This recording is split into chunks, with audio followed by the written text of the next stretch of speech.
All right, the door has been closed, which I take to mean that we can get started. Very good. Wonderful Saturday morning, afternoon to you all. My name is Jannika, and today my presentation concerns what am I supposed to do with this potato?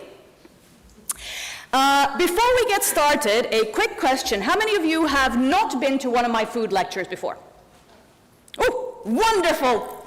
Welcome, everyone. So the way it works is I am, well, it says right there, I'm a gamer, I'm a guide, but I'm also a culinary reenactor, and that's a term that I have coined myself, so I don't know if there are other culinary reenactors around. There are. But what I do is I collect old recipes, and then I try them. Then I cook them to sometimes wonderful, sometimes hilarious results. And then I come here, and then I share those recipes with you. So today I will be presenting 5 or 6 recipes, depending on how much I talk in those 5 first recipes. And they're gonna be up here, and you are free to photograph my slides. And then go forth and make those recipes in your own kitchen to equally wonderful and or hilarious results. So everything that's up here is up for grabs. It is there to be shared with you and your poor loved ones. Today, my topic is not just potato. I mean, obviously, we have to talk about potatoes. But what I'm actually here to talk about is the Columbian exchange. So Ropecon's theme this year, of course, is New Worlds. And from a food historian's perspective, the New World is literally the New World. When the transatlantic trade became a possibility. And that's something that's called the Columbian exchange. It means the exchange of animals and plants and, unfortunately, also disease between the continents in a way that had never happened before. And that means that Europe and also Asia and Africa are introduced to a whole range of new plants and to a lesser extent animals, but above all plants that can be used for food, that can be used in the kitchen in one way or another. And I enjoy imagining the confusion of, let's say, a chef in a fancy household in Finland in 1772, when someone hands him a potato. And he goes, "And what do you want me to do with this?" And then he starts trying it out and testing it out. And that's what I've been doing too. So I've been digging through my recipe collections to give you a couple of different recipes from mainly Northern Europe. I've tried to make this sort of Finland-centric, but there are limitations. So I've got a couple of Finnish recipes, I have a Swedish recipe, I have one French recipe, and one English recipe for you.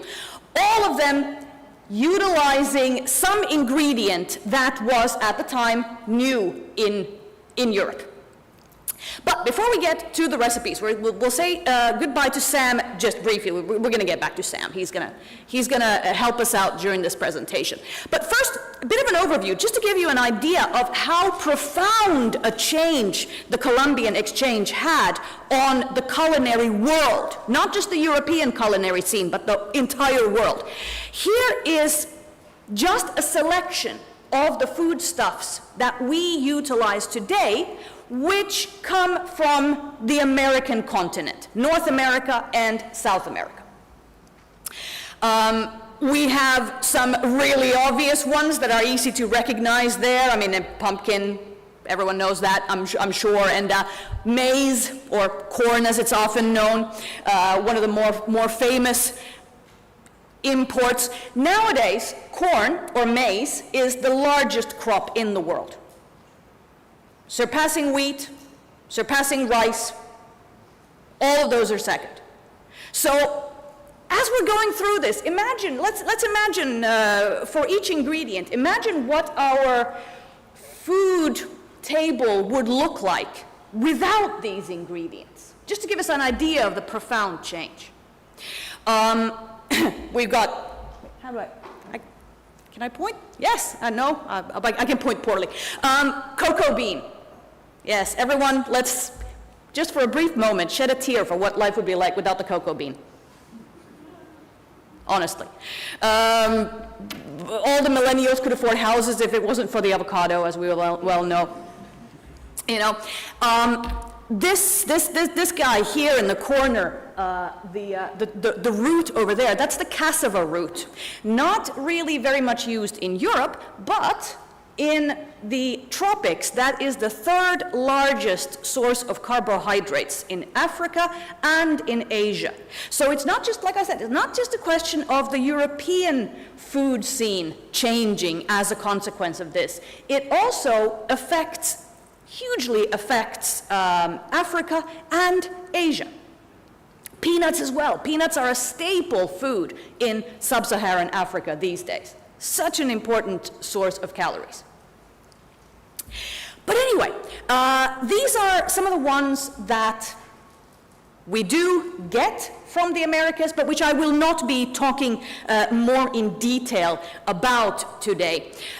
Instead, I will be focusing on a couple of particularly interesting ones. That I could, look, I picked the ones I could find really interesting recipes for. That's how it works. And, of course, our main attraction, our star of today.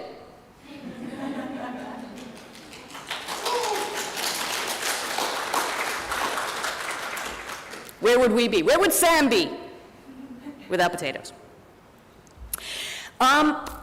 The potato hails from Peru originally, and that is still today where the largest genetic variety of potatoes can be found. We like to think of ourselves as a potato-eating people here in Finland, but the range of different varieties of potato that we have pales in comparison to what is available in South America. The potato is actually a bit of a slow burn. It takes its time arriving here in Europe and in the north. It's only really sort of in the early 1700s that the potato starts to become a viable crop in Europe. It takes a bit of time before a suitable variety is produced that can grow in the sort of environment that we have here in Europe. But then it turns out that the potato can be modified through selective breeding, can be modified to be a very successful plant in very difficult environments. So Ireland, boggy and wet, but the potato can do well there as long as there isn't the occasional plague or anything like that. And Scandinavia. Our rocky, cold soil is excellent for potatoes. But it takes a while before we realize this. So in Finland, the introduction of the potato is sort of directed from above, if you will.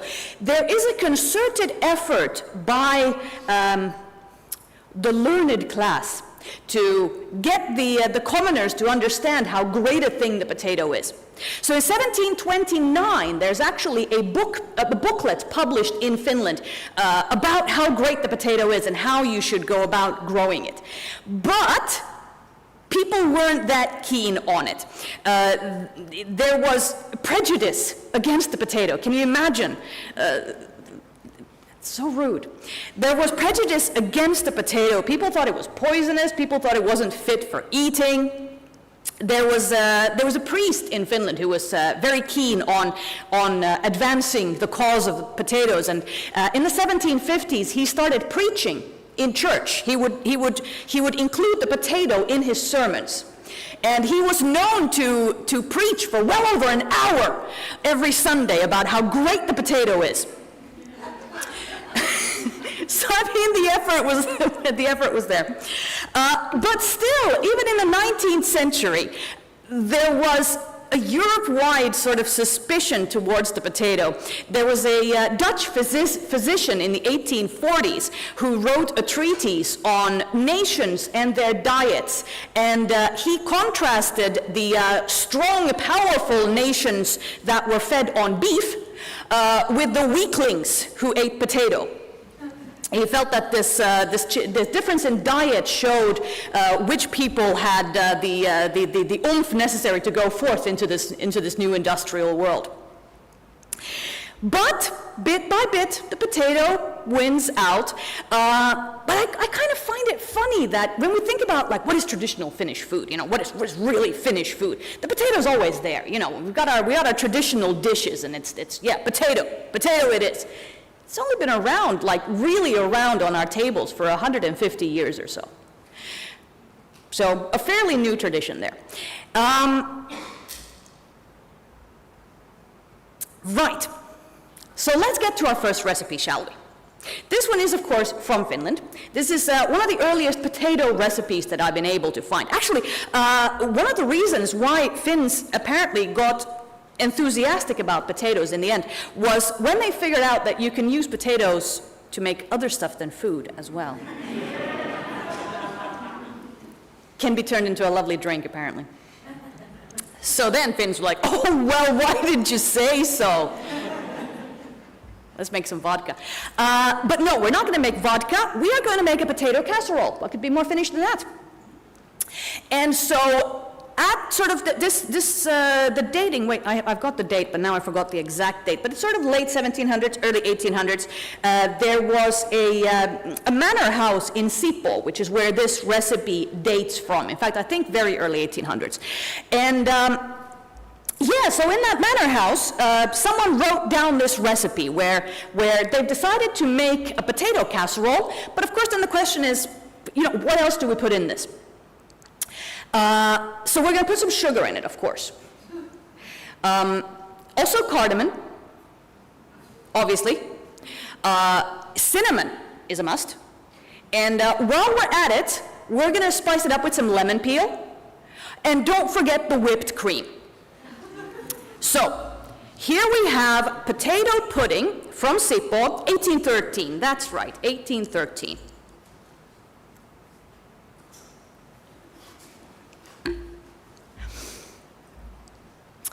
The potato casserole we traditionally have at Christmas nowadays bears very little resemblance to this, apart from the slight sweetness.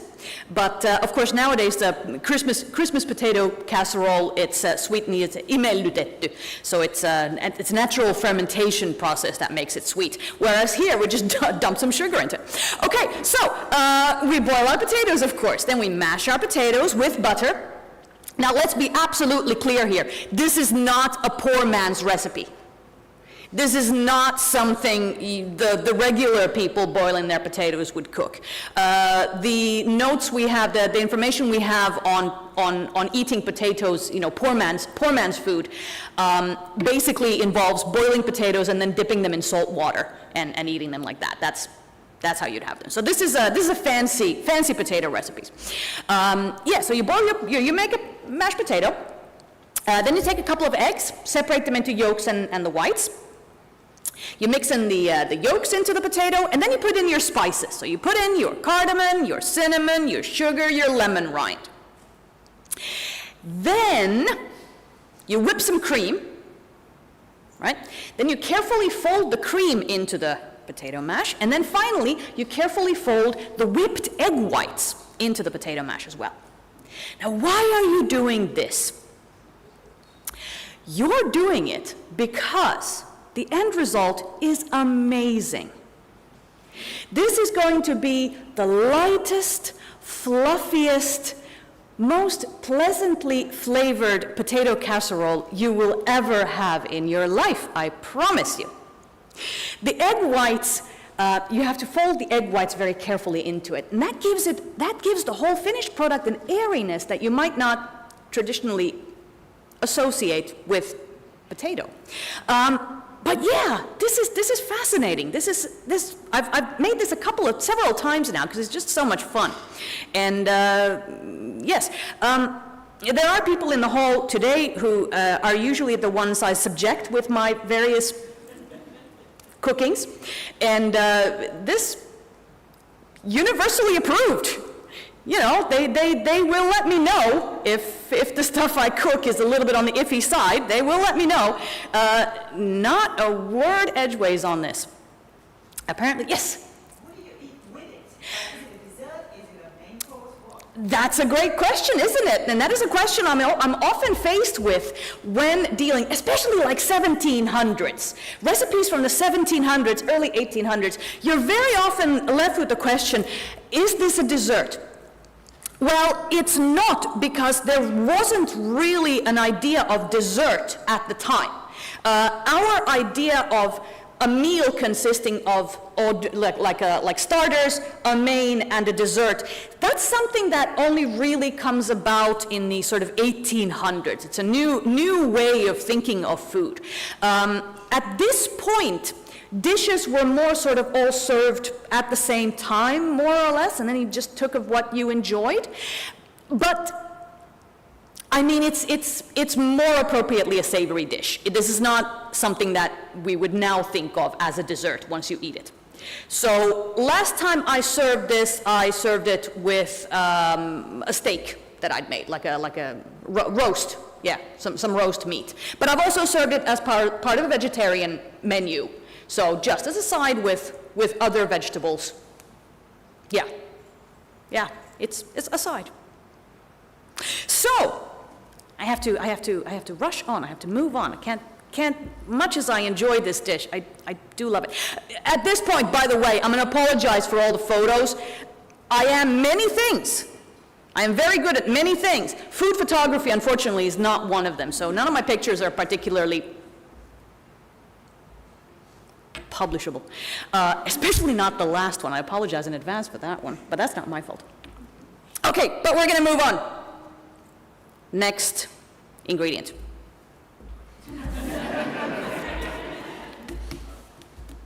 The tomato. Again, try to imagine Italian food nowadays without the tomato. Impossible. And possibly because of that, the tomato actually does better than the potato. The tomato already starts to spread like in the 1500s. So basically, as soon as the Spaniards and the Italian, well, Columbus, but then the Spaniards and the Portuguese get to South America, they go, hey, this is amazing. Yeah, we're going to start cooking with this immediately. And the tomato becomes a staple in the Mediterranean region. But again, it takes some time to reach the north, partly because it's considered poisonous for a very long time in the northern kitchen, and also partly because, well, you have to think about food preservation. The tomato, before the invention of canning and tinning, the tomato is only really a viable product if you can grow it right there, which you can do in the Mediterranean, but you definitely cannot do in Finland. And so the tomato only really becomes a part of our diet when we get practical access to it. Tinning, commercially produced tinned food, sort of starts to become a thing in the late 1800s, and around the turn of the century we already have tomato paste, tinned tomato paste for sale.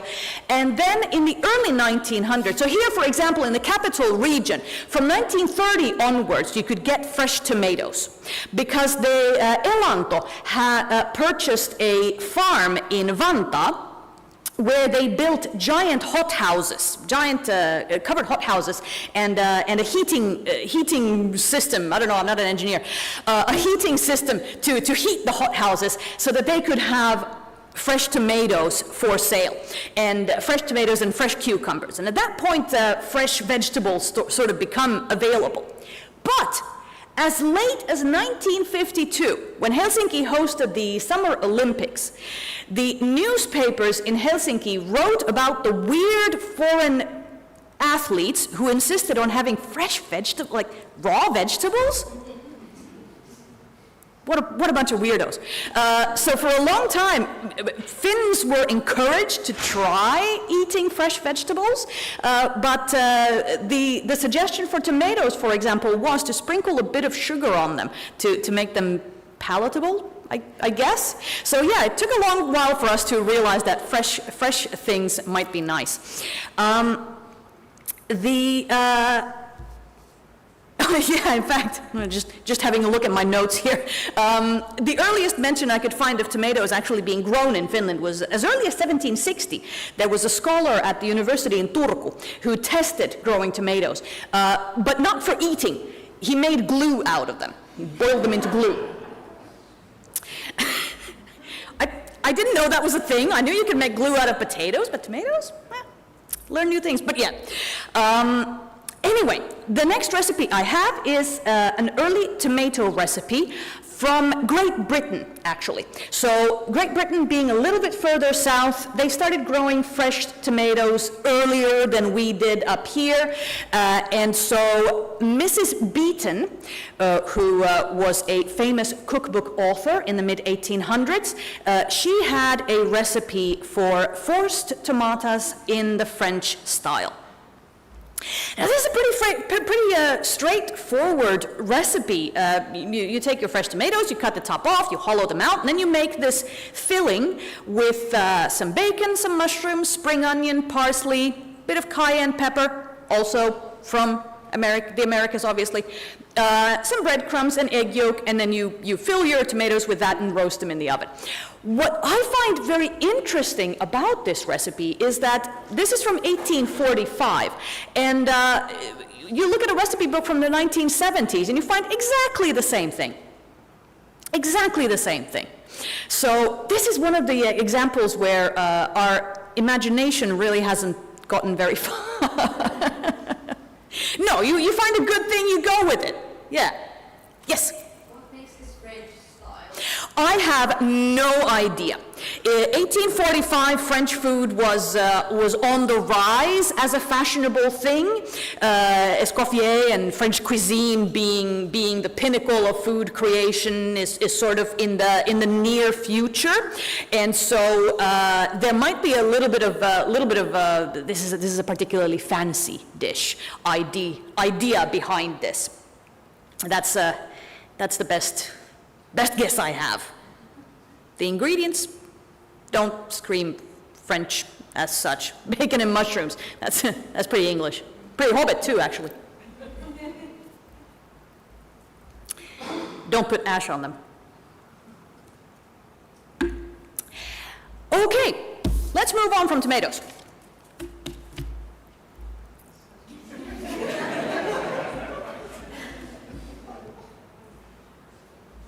So glad so many of these ingredients have 3-syllable names. Capsicum, or the paprika. Again, such a common staple nowadays. If you're familiar with Hungarian cooking, for example, imagine food in the Balkans without the paprika. Imagine food anywhere in the world without the chili, because the chili is part of the capsicum family. Basically, not a biologist, I was trying to look into this. Apparently, chilies and paprikas are basically the same vegetable. It's just a question of how they're bred, but they're all the same sort of general thing. And chilies, in fact, are what I want to talk about. But yeah, before I get to the chili, the capsicum, the paprika, sort of has the same trajectory as the tomato. It arrives in Europe very early, becomes especially popular in the Ottoman Empire. And so through the Ottoman Empire, through the Turkish Empire, it spreads to Turkey, the Balkans, Greece, and sort of becomes established in that general area. And that's why we still associate paprika so strongly with Hungarian food nowadays. But it suffers from the same problem as the tomato does.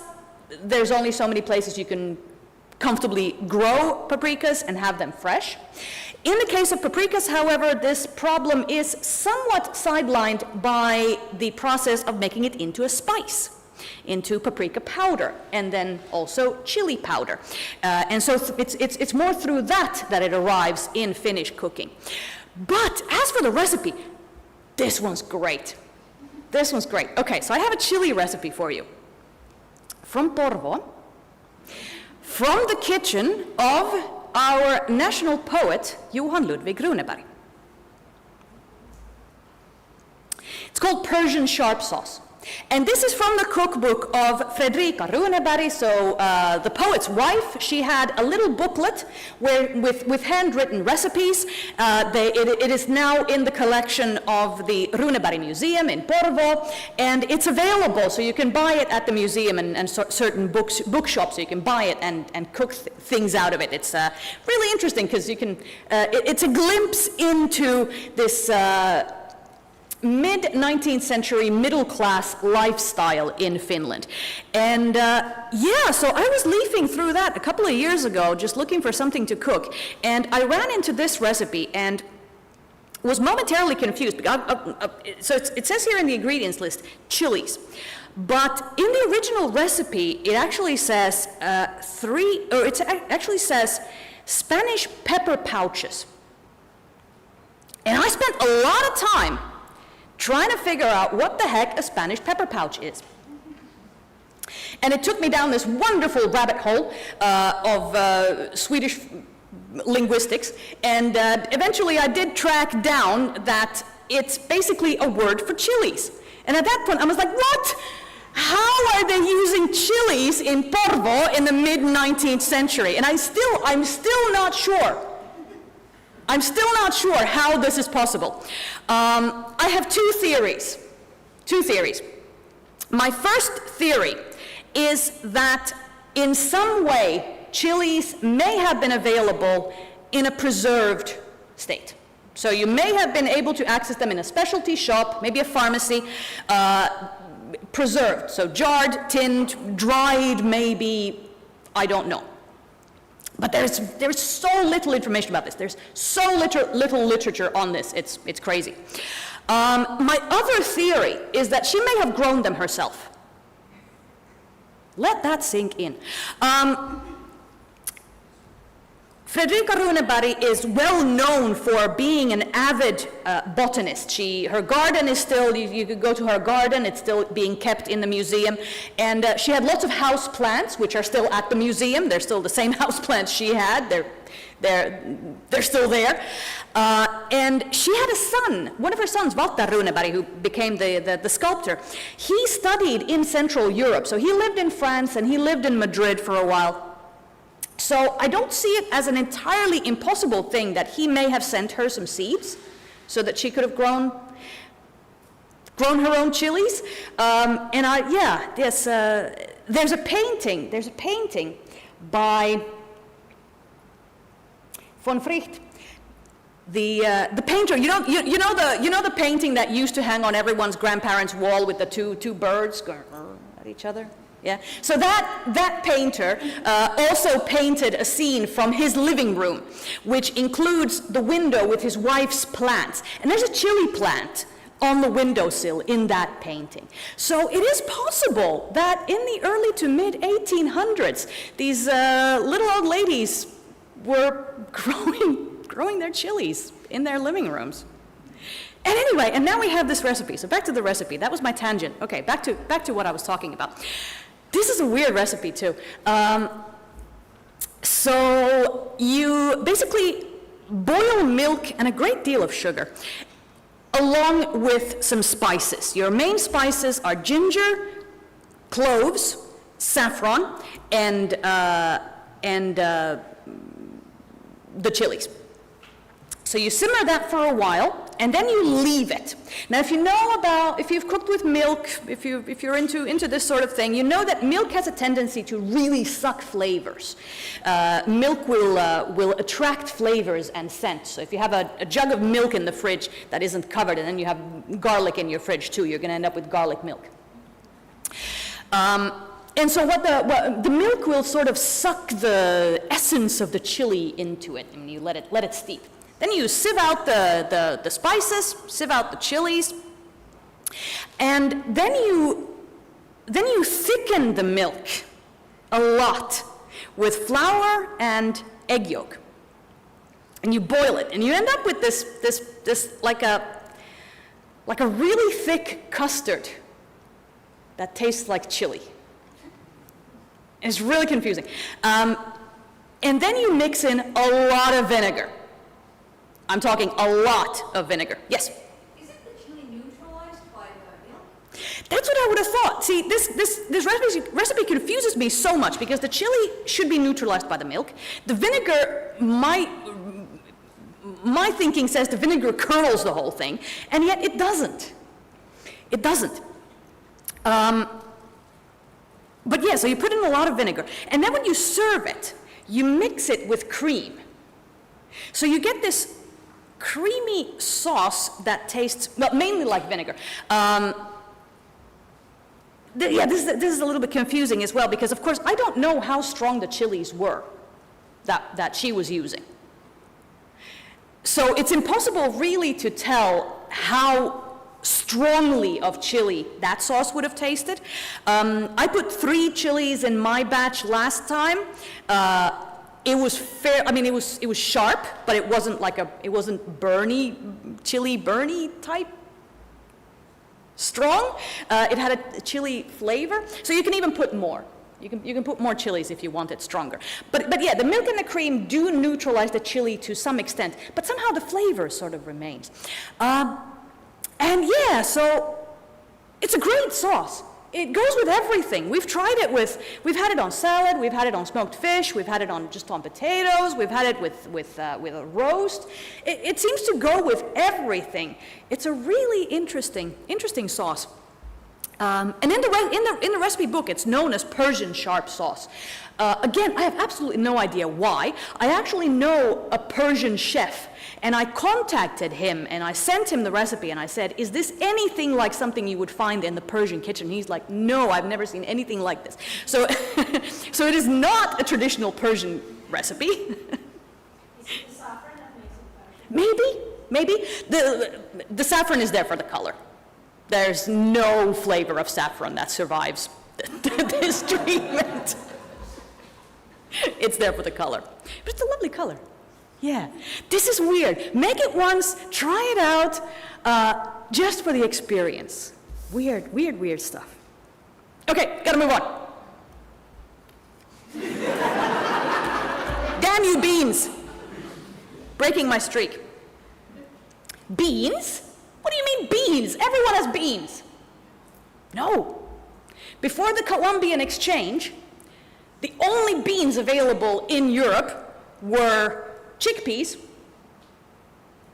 which it's debatable whether the beans are not, but it's close enough, and fava beans, härkäpapu in Finnish. That's it. Soybeans in Asia. But those are the only beans. All other beans, starting from the long green French beans, going to kidney beans and black beans and black-eyed peas and all of these.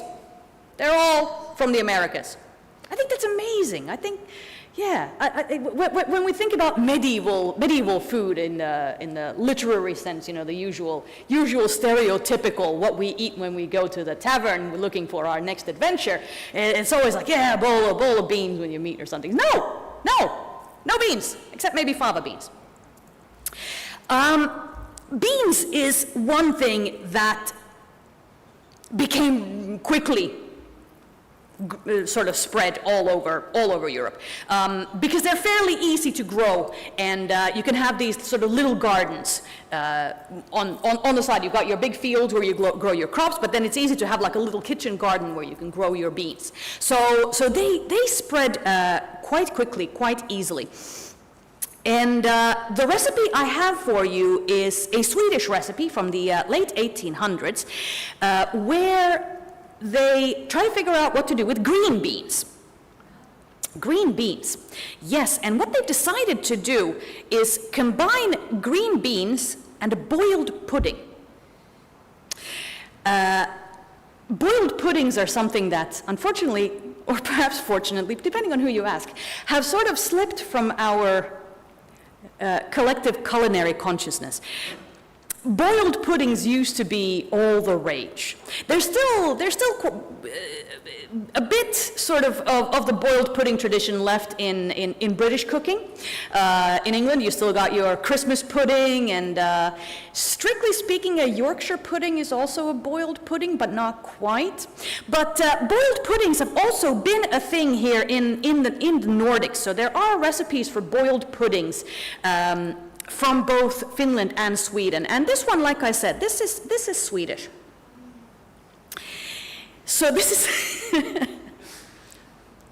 of all the dishes on my list that I last cooked for my friends, this is perhaps the one that received the least enthusiastic response. But some people liked it. Essentially, it's like a omelet in the oven. That's what it is. That's what it is. You take the beans, you mix together eggs, cream, some mace, which is a spice. It's related to nutmeg, sometimes available in the shops here. If you can't get mace, you can use nutmeg as well, but they do taste a little bit different. Then a little bit of sugar, and then you have to do the whole boiled pudding thing. Now, sometimes boiled puddings are done in a cloth. So you take a pudding cloth, and then you put your pudding dough in it, and you tie the cloth, and then you put that in boiling water. But you can't do that with this. The mixture is too runny. So what you have to do here is you have to have your pudding dish, and then you have to have an oven-proof dish, which is slightly larger. So you can put water in the oven-proof dish, and then sink the pudding dish into that. So you have it's called a bain-marie style. Vesihaude, I guess you'd call it in Finnish. And then you just have it in the oven for like 3 hours. It's great because you can put that in there, and then you can do all the other stuff you need to do while it's cooking there. And then at the end of it, you have this very smooth omelette style thing with beans in it, which might be a great thing if you enjoy that, or it might be a less great thing. And then hopefully you've done something tastier during those 3 hours that you've been working in the kitchen. Anyway, that was the beans. All right, moving on. We're gonna give Sam a break now. I didn't want to bug him with this last one. The last plant, the last ingredient that I'm going to introduce to you, you are again going to go, no, you must be wrong. It's strawberries. Now you're all going, hang on, no, there's strawberries in the forest. Yeah, there are. But they're not the same as the big, juicy, commercially grown strawberries. So strawberries are fascinating. We have a wild variety of strawberry.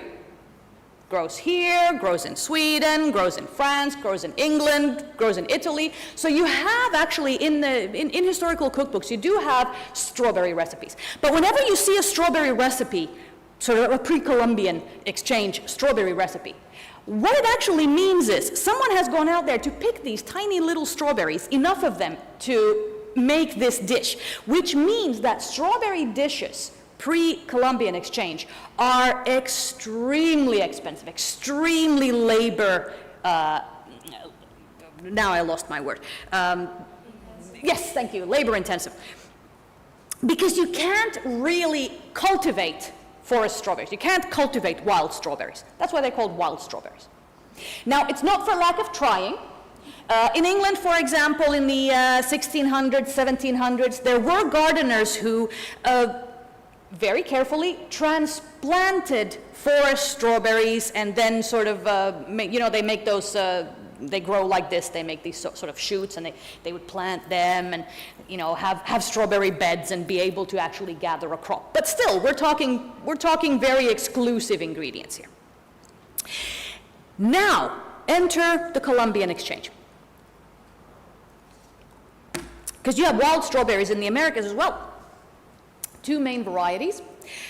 You have the Virginia strawberry, and you have the Chilean strawberry. I'll let you guess where they're from. And In the mid-1700s, there was a lot of scientific enthusiasm for growing new crops. That's where the potato comes in as well, you know, and testing going on. And so there's gardeners in both France and in England who are testing these various ingredients, these various plants, and seeing what they can do with them. And so they bring in some chili and strawberries, and they try to grow them, but they're not growing particularly well, and they're not producing a crop. Until finally, in the 1740s or so, an English gardener notices that if he plants Chilean strawberries and European strawberries side by side, they cross-pollinate. And so the Chilean ones start to give a crop. Aha!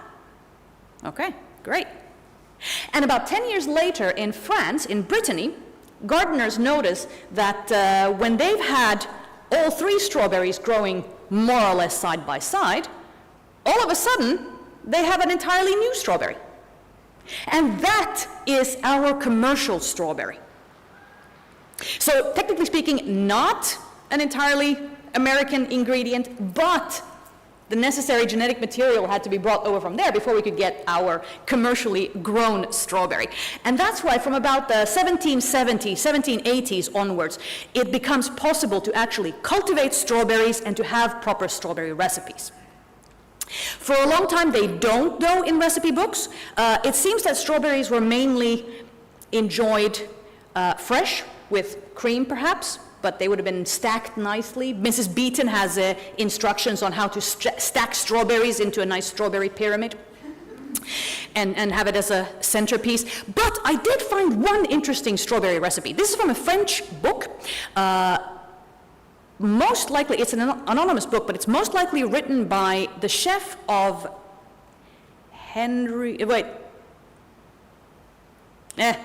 one of the French kings.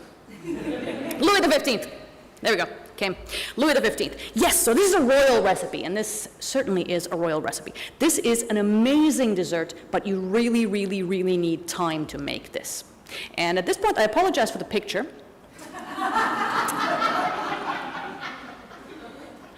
I finished cooking. I handed my teenager a bowl of cream and I said, "Could you please decorate the dessert?" And that was my first mistake. I made no more mistakes after that. The list of ingredients is brief. You need cream, sugar, and strawberries, and then some lemon juice. When I first read this recipe, I was like, wait, you boil cream and sugar, you put the strawberries in it, and then you pour in, it was actually rennet in the recipe, but rennet is hard to come by, so you can use lemon juice. And I was like, that's gonna make cheese. Am I making strawberry cheese? What is going on? But it turns out that it's not strawberry cheese, because what you do, you take your cream, and then you boil the cream, and then you just keep boiling and boiling and boiling and boiling that cream until half of it evaporates. And at that point, you have the essence, only the essence of cream is left. And so when you put in the lemon, it doesn't do that curdling effect which you get, like when you're making kotijuusto, for example. You'd get cheese, you know. But that doesn't happen. Instead, what you get, first, it just looks like exactly the same as you had before you put in the lemon juice. But then you put it in your serving dish and you chill it overnight, and the next morning it has set. So you have like a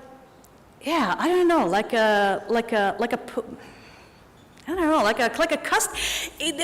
Look, the consistency cannot be described. What was it? I don't know. It was awesome is what it was, yeah. Take a picture of this, make it, you will not regret it. Absolutely. Okay, question time. We have 1 minute, yes? Just a comment, there is a dessert called posset. Yes, it is a similar process to a posset, yes. With the posset, you don't boil the cream for quite as long, but yes, you are absolutely correct. I'm guessing that this evolves into a posset, or they are related somehow.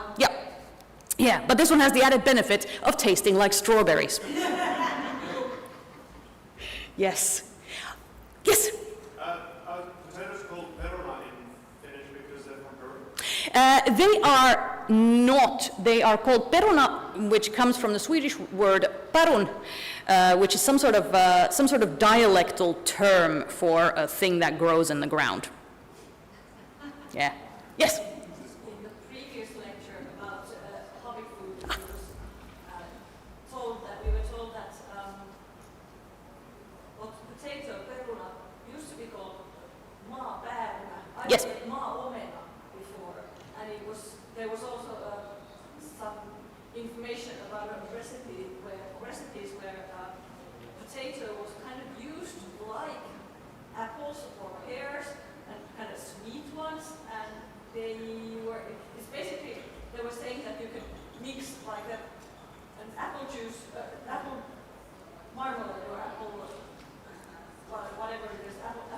Use half or 1/3 of potato. Heck, go for it. Experiment. But it was said that it's not, it doesn't taste. It's all a question of how much sugar you put into it, I'm sure. All right, that is it for this year. See you all next year. Thank you very much.